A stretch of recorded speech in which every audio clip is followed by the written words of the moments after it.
కేంద్రంలోని శ్రీ కాశీ విశ్వేశ్వర ఆంజనేయ స్వామి, లక్ష్మీ వెంకటేశ్వర స్వామి ఆలయంలో శ్రావణ మాసం శనివారం సందర్భంగా పూజారి నాగరాజు స్వామివారికి విశేష అలంకరణతో పాటు ఫలా పంచామృతాభిషేకం మరియు ప్రత్యేక పూజలు శ్రావణ మాసం సందర్భంగా జరిపించి వచ్చినటువంటి భక్తులకు తీర్థప్రసాదాలు అందజేశారు. ఈ కార్యక్రమంలో ఆలయ కమిటీ సభ్యులు మరియు భక్తులు పాల్గొన్నారు.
ఓం నమో నారాయణాయ.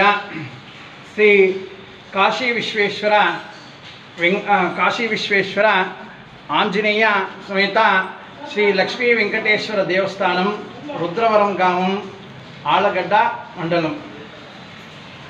ఈ గ్రామంలో నిలిచినటువంటి శ్రీ లక్ష్మీ వెంకటేశ్వర స్వామి శ్రావణ మాస ఉత్సవాలు ప్రారంభమైంది. శ్రావణ శనివారం ఈరోజు విశేషంగా ఫలపంచామృత అభిషేకము, విశేష అలంకరణ స్వామివారికి శ్రావణ మాసంలో జరిగింది. కాబట్టి భక్తాదులందరూ ఈ ఒక్క స్వామిని దర్శించుకుని స్వామి ఆశీస్సులను పొందాలని ఆలయ కమిటీ వారు తెలియజేస్తున్నారు.